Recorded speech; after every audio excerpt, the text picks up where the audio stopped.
नमस्कार, मैं पंपा पवार प्रोफेसर और मैं doctor Kinshuk Mukherjee associate professor भारतीय शिल्प संस्थान। इस क्राफ्ट्स ऑफ राजस्थान के मूक श्रृंखला में हम आप सभी का हार्दिक स्वागत करते हैं। आज का विषय है राजस्थान के लोकप्रिय कथा शिल्प कठपुतली।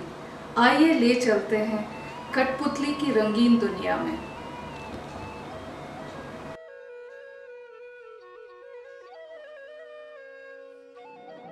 कठपुतली एक राजस्थानी स्ट्रिंग पपेट थिएटर है। ये लोक मनोरंजन का एक प्रसिद्ध रूप है। कठपुतली शब्द दो शब्दों को जोड़कर बना है, काठ जिसका अर्थ है लकड़ी और पुतली जिसका अर्थ है गुड़िया। कठपुतली भारत के शाही दरबारों का एक अभिन्न अंग था। राजस्थान के कठपुतली उत्सव और स्ट्रीट लाइफ का हिस्सा बने हुए हैं। ऐसा माना जाता है कि इसकी उत्पत्ति 1500 साल पहले एक आदिवासी भट्ट समुदाय में हुई थी। भटकने वाले कठपुतली कलाकार गर्मी के मौसम में प्रदर्शन किया करते थे जब उनके पास खेती का काम नहीं रहता था। वह मूल रूप से मारवाड़ के नागौर क्षेत्र के निवासी हैं। भट्टों को राजस्थान के शाही और कुलीन परिवारों से अनुग्रह और संरक्षण मिला।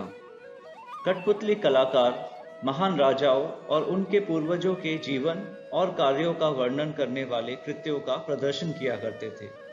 पुराने दिनों में कठपुतली न केवल मनोरंजन के स्रोत के रूप में कार्य करता था, बल्कि नैतिक और सामाजिक शिक्षा के लिए एक माध्यम भी प्रदान करता था।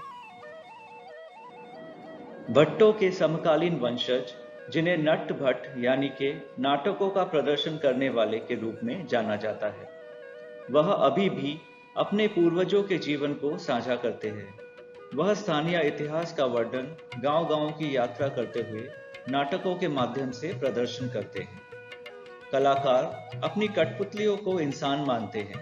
प्रत्येक कठपुतली को अगली पीढ़ी के कलाकारों को सौंप दिया जाता है। जब कठपुतली का उपयोग नहीं किया जा सकता है तो उसे मृत्यु के रूप में चिन्हित करने के लिए प्रार्थना के साथ नदी में विसर्जित किया जाता है। कठपुतली नृत्य और प्रदर्शन राजस्थान के प्रमुख पर्यटक आकर्षणों में से एक है।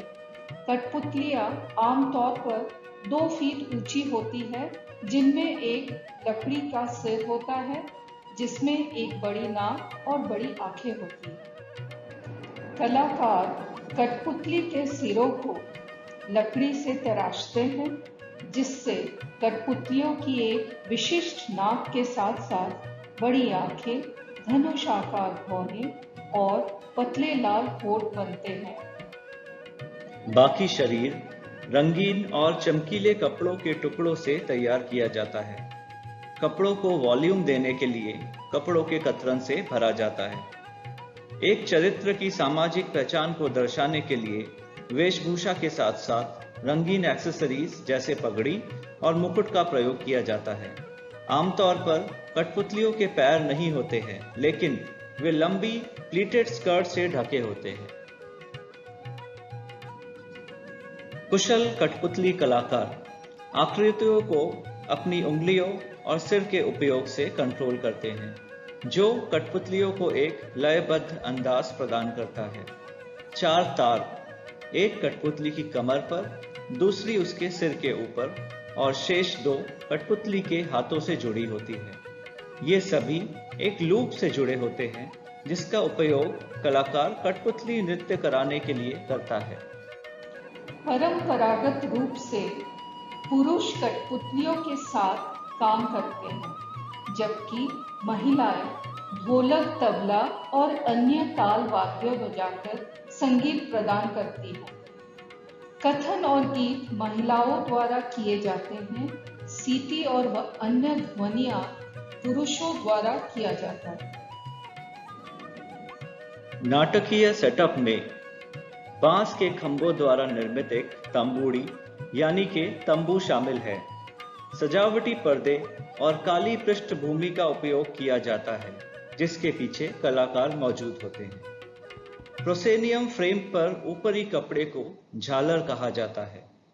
अतीत में दृश्य को रोशन करने के लिए मोमबत्ती अथवा मिट्टी के तेल की लालटेन को मंच के सामने की दोनों ओर रखा जाता था। वेशभूषा क्षेत्रीय और पारंपरिक है, जबकि प्रदर्शन किए जाने वाले विषय राजस्थानी ऐतिहासिक कहानियों या स्थानीय परंपराओं के इर्द गिर्द घूमते हैं।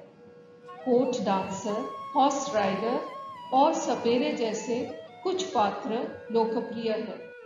कठपुतली शो में प्रदर्शित विभिन्न कहानियों में सबसे प्रसिद्ध राजस्थान के राजा अमर सिंह राठौर की कहानी है, जो शाहजहां के समय के थे। यह मूल रूप से 52 कठपुतलियों की कहानी थी। नर्तकी कठपुतली, जिसे अनारकली कहा जाता है, एक अधिक कॉम्प्लेक्स कठपुतली है जिसमें लगभग 6 धागे होते हैं। इसके अलावा अन्य प्रकार की कठपुतलियां भी होती है जो दरबार के और अन्य दर्शकों के लिए प्रदर्शन करती है, जैसे कि बहरूपिया, 2 शरीर या 2 सिरों वाला कठपुतली जो पुरुष से महिला में बदल जाता है, और जादूगर जो अपने ही सिर को टिटोलता है। कठपुतली के खेल का एक और उल्लेखनीय चरित्र है सपेरा। भट्ट समुदाय के लोगों का दावा है कि उनके पूर्वजों ने राजस्थान, मध्य प्रदेश और पंजाब के शाही परिवारों के लिए प्रदर्शन किया है।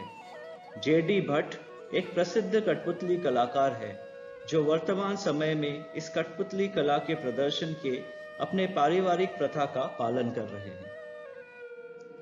उन कहानियों को याद करते हुए भट्ट बताते हैं कि कैसे इस कला की जड़ अमर सिंह राठौर, जो कि 17वीं शताब्दी के एक राजा के युग से जुड़ा हुआ है, उस समय के प्रदर्शन राजा की उदारता और वीरता का वर्णन करते थे। बाद में भट्ट ने कई नए विषयों को लेकर रचनात्मक प्रयोग किए। आज के संदर्भ में मनोरंजन के व्यापक साधनों के साथ स्ट्रिंग पपेट जैसे पारंपरिक कला रूपों पे काफी असर पड़ा है। हालांकि भट्ट का दावा है कि ग्रामीण दर्शकों को लक्षित करने और सामाजिक मुद्दों पर उन्हें संवेदनशील बनाने के लिए इस पारंपरिक कला रूप का उपयोग इन दिनों जोरों पर है। उन्होंने बेटी बचाओ बेटी पढ़ाओ आंदोलन जैसी सरकारी परियोजनाओं के लिए कई बार प्रदर्शन किया है। कहानी कहने और मनोरंजन के आधुनिक स्वरूपों के साथ आधुनिक जीवन शैली उनके प्राचीन शिल्प को खतरे में डाल रही है। कठपुतली पर्यटकों के लिए लोकप्रिय स्मृति चिन्ह के रूप में काम करती है। प्रसिद्ध शासकों जैसे कि शिवाजी महाराज, महाराजा जयसिंह और महाराणा प्रताप की मूर्ति कठपुतली शैली में बनाया जाता है। डोर हैंगिंग, ऊंट और हाथी जैसे जानवरों की आकृतियों का उपयोग सजावटी वस्तु के रूप में किया जाता है। इस कला का समकालीन उपयोग कच्ची घोड़ी जैसे खिलौने बनाने में भी किया जाता है। यौन उत्पीड़न और बाल विवाह जैसी सामाजिक बुराइयों के खिलाफ जागरूकता बढ़ाने के लिए भी कठपुतली प्रदर्शन किया जाता है। आज के आधुनिक जीवन शैली में भी कठपुतली जैसे पारंपरिक कला की उपस्थिति बरकरार है। कठपुतली कला अपनी कहानी कहने की विशेषता के लिए आज भी लोकप्रिय है।